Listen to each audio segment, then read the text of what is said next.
'Di ba? Simply amazing lang talaga yung ating molder, no? Tingnan niyo, napakalupit. Napakagaling.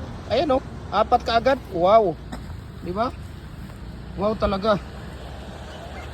So, ito yung mga ginagawa nila ngayon. Yung molder natin, yan po ay 4x4 by 4x4 by 8 na 4 holes. Fix po siya, no? Adjustable po yan. Yun po ang una. Itong pangalawa, ito ang 2 holes natin. Fix din ito, adjustable siya. Pwede ka na gumawa dito ng 4 feet, 5 feet, 6 feet, 7 feet, hanggang 8 feet. Ayan, no? Diba? Kita mo, ayan, no? Yung gawa nila.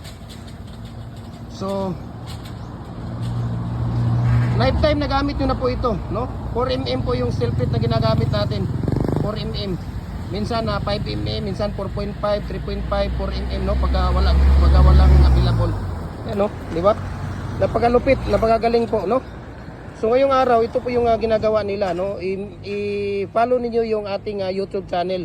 Jim Hardware ang Kukulamber, ang concrete products. Balulang brands.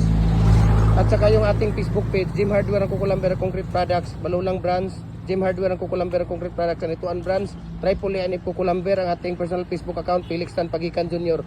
Para updated kayo sa ating video. Dahil sa YouTube, nandun lahat ang mixing natin, ratio, tips at mga technique na binibigay namin, no? Dapat ay pagkatapos linisan, ayan, lilinisan nila yung molder. Mabuhay. God bless.